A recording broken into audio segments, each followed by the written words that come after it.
नमस्कार, श्री स्वामी समर्थ. मी उज्ज्वला वाघ स्वागत करते तुमचं माझ्या रसभरीत खानदेशी यूट्यूब चॅनलवर. तर आता एकादशी जवळ येते, तर काहीतरी वेगळ्या प्रकारचा फराळ बनवणार आहे मी आज. तर इकडे मी 1/2 किलो बटाटे बाफून घेतले होते, अर्धी वाटी बघरचं पीठ घेतलं होतं, काही ठिकाणी वरई बोलली जाते, व 2 टेबलस्पून शेंगदाण्याचं कूट घेतलं होतं बारीक, जिरे घेतलं, चवीपुरते मीठ, तेल आणि 4 हिरव्या मिरच्या घेऊन घेतल्या मी. तर इकडे वाफवलेले बटाटे आपण चुरूनही घेऊ शकता, पण किसून छान राहतं, म्हणजे व्यवस्थित एकसारखे हे होतात एकजीव. तर मग इकडे मी छोट्या किसणीनेच किसून घेतले, कारण सॉफ्टच होते बटाटे. तर चुरून घेतल्यावर कसे काही ठिकाणी असे खडे खडे राहून जातात, म्हणून मग किसून घ्यायचे बटाटे छान.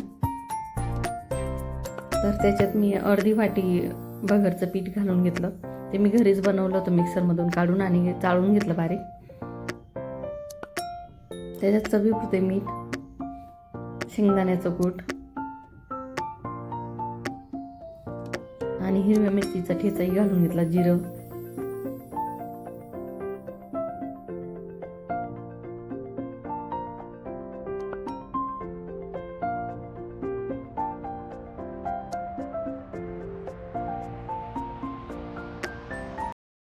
तर नंतर मी शेवटी अर्धा चम्मच काश्मीरी मिरची पावडरही घालून घेतली होती. तर ती ऑप्शनल आहे. नंतर छान एकजीव करून घ्यायचं सगळं साहित्य. तर आज आपण भगर व बटाट्याचे मेंदूवडे बनवणार आहोत. पण बटाटे वाफवल्यामुळे कसे थोडे सॉफ्ट होतातच. तर छान एकजीव करून घेतला आणि फक्त 2-3 मिनटं ठेवलं मी. लगेचच बनवायला घेतले, कारण पाणी सुटतं मग. थोडं तेल लावून अजून गोळाही करून घेतला होता. तर आधी मी तांब्यावरती करून पाहिलं, तर छान निघाले होते, पण थोडा आकार नाही होत होता काढताना चाकूने. मग नंतर शेवटी मी छान हातानेच करून घेतले, छान होत होते. तर खूप छान टेस्टी बनले होते हे वडे.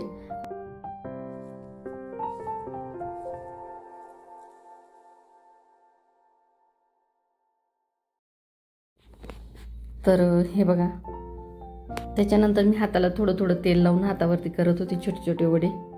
तर छान होत होते आणि इतके क्रिस्पी बनले होते ना, तर छानच होते एकदम. थोडं त्याला मंद आचेवर होऊ देत होती, मग छान व्यवस्थित त्यांचा आकारही तसा राहत होता. थोडी घाई केली तर मग आकार बिघडत होता, पण नंतर छान येत होती बघा, गोल गोल.